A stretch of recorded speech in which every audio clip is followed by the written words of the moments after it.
had walked 12 blocks in the freezing November rain to get there. But it wasn't the cold that made his hand shake. It was the urgency of a promise he had made to his own conscience. "Please." "Sir," Jerome said, his voice calm, surprising everyone. "I just want to help the girl in the wheelchair. I know how to make her walk." Dr. Harrison, head of the pediatric neurology department and heir to a medical dynasty that went back for generations, looked at the boy as if he were a stain on his immaculate lab coat. "Didn't you hear me? I called security. Street kids. Don't come in here and tell doctors how to do their jobs."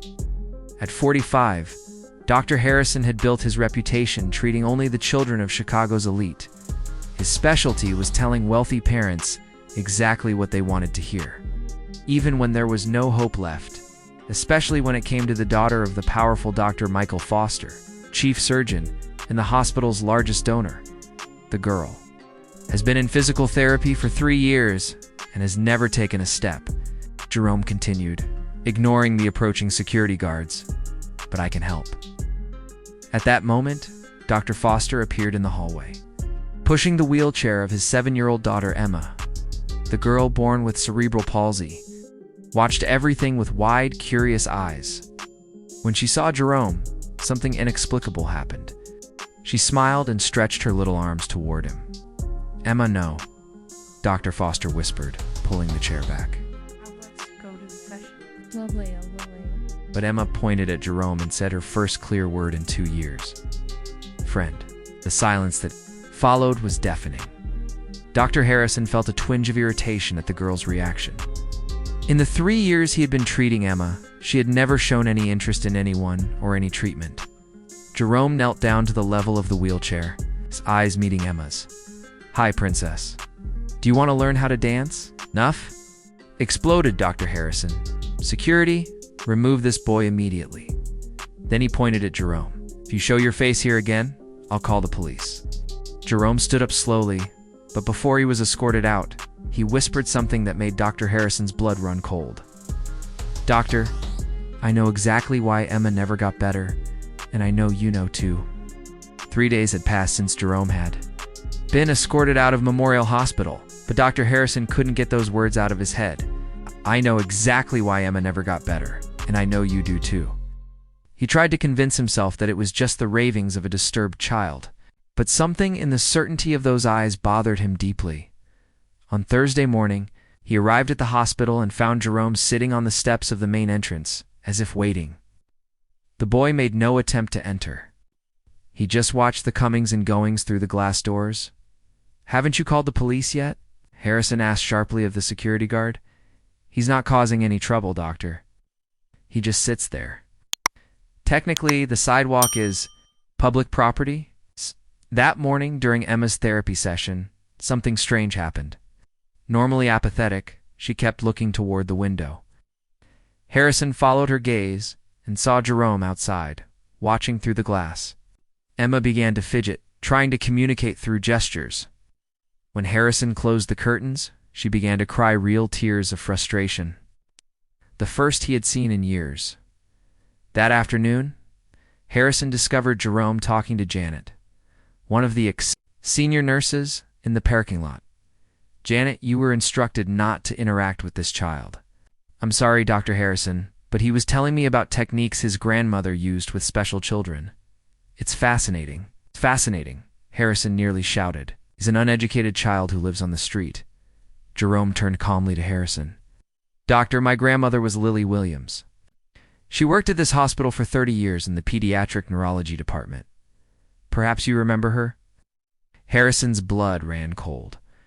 He remembered Lily Williams very well, one of the most respected nurses to ever work there, known for getting extraordinary results with impossible cases.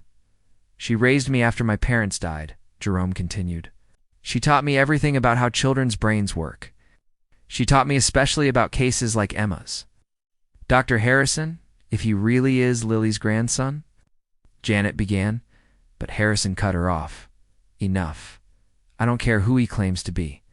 Children do not treat patients in this hospital." Jerome's calm finally cracked into steel. "Dr. Harrison, I know you're lying to Dr. Foster about Emma's progress. I know you misdiagnosed her 3 years ago. I know she doesn't have severe cerebral palsy. Harrison froze. How could this child know about the misdiagnosis he had hidden all these years? Jerome pressed forward. She has a treatable condition that you're afraid to correct because it would ruin your reputation. My grandmother taught me how to help her. But you'd rather let her suffer than admit you made a mistake. For the first time, Harrison felt the ground under him crumble. The next morning, he called an emergency meeting. An unaccompanied child has been disrupting our routine and interfering with treatment. We need to take action. But Dr. Rebecca Chen, a new neurologist, pushed back. What kind of knowledge has he demonstrated? Harrison couldn't admit Jerome had identified his misdiagnosis. Unscientific techniques, baseless theories. I'd like to talk to him, Dr. Chen said. That afternoon, she approached Jerome on the steps. Unlike Harrison, she sat beside him. You must be Jerome. I've heard about your grandmother. Jerome studied her. You really want to know, or are you testing me? I really want to know. Emma doesn't have severe cerebral palsy. She has neuromod disconnection syndrome. It can be treated with stimulation. My grandmother taught me to recognize the signs. Dr. Chen felt a chill. If Jerome was right, Emma had wasted 3 years of her life. Soon, Jerome was brought to Emma's therapy room. He knelt at her side, gently touching her legs and feet. To everyone's shock, Emma reacted, moving her toes, trying to bend her knees. That's impossible, Harrison muttered. No, Jerome said calmly. It's exactly what my grandmother predicted. He opened his tattered notebook filled with 3 weeks of detailed observations, Emma responding to stimuli. Attempting words showing conscious control, Dr. Foster seized the notebook. His eyes widened as he read. Harrison, is this true? Harrison stammered. At the time, there was uncertainty. Uncertainty. Aster roared. You told me my daughter would never walk. Jerome stepped closer. With the right treatment, Emma can live a normal life. She can walk, run, play like any other child. Dr. Chen was visibly moved. Jerome, will you help me design a treatment plan for Emma? It would be an honor, doctor. Harrison made one last desperate attempt. You can't take a child seriously. Where are his credentials? Jerome turned, his eyes calm and steady. My grandmother always said true knowledge doesn't come from diplomas on a wall, but from genuine love for patients, something you clearly forgot. Dr. Foster, holding back tears as Emma stood with Jerome's help for the first time, turned to Harrison. You're fired, and the medical board will hear everything. Harrison staggered out of the room, his career in ruins not destroyed by another doctor, but by a 10-year-old boy armed with truth, love, and the legacy of a grandmother who believed no child was beyond hope.